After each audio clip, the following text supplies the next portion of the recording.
முயற்சி பண்ணிக்கிட்டே இரு, முயற்சி பண்ணிக்கிட்டு இருந்தால் உனக்கு ஒரு காலத்தில் விடிவு கிடைக்கும் அப்படின்னு சொல்கிறேன். ஒருத்தன் ஒரு சமீபத்தில் ஒரு செய்தி படித்தேன். முயற்சி பண்ணிக்கிட்டு தான் சார் இருக்கேன், எனக்கு ஒன்றுமே நடக்க மாட்டேங்குதே, நான் வாழ்க்கையில் தற்கொலை பண்ணிக்கலான்னு இருக்கேன். ஒரு கதையில் வந்தது. போகிறான், அப்படியே போயிட்டு இருக்கும்போது இது மாதிரி ஒரு கூட்டம் நடக்குது. ஒரு பெரிய குரு ஒருத்தர் பேசிக்கிட்டு இருக்கிறார், ஞான குரு. சரி, நம்ம எப்படியும் தற்கொலை பண்ணிக்கணும்னு முடிவு பண்ணிட்டோம்.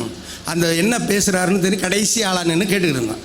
நல்லா பேசினார், நிறைய செய்திகள் சொல்லி வாழ்க்கையில் என்னென்ன செய்யணும் போகணும் வரணும் எல்லாம் சொன்ன உடனே அவன் கடைசியாக குருக்கிட்ட வந்தான்.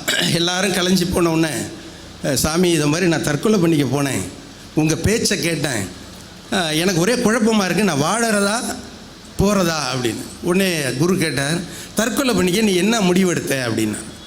அப்படி போவேன், ஆறு நிறைய தண்ணி போகுது, அதில் குதிச்சிருவேன், எனக்கு நீச்சல் தெரியாது, போயிடுவேன். சரி, நீ குதிக்கிறத பார்த்து யாராச்சும் உன்னை காப்பாற்றிட்டா என்ன பண்ணுவேன்?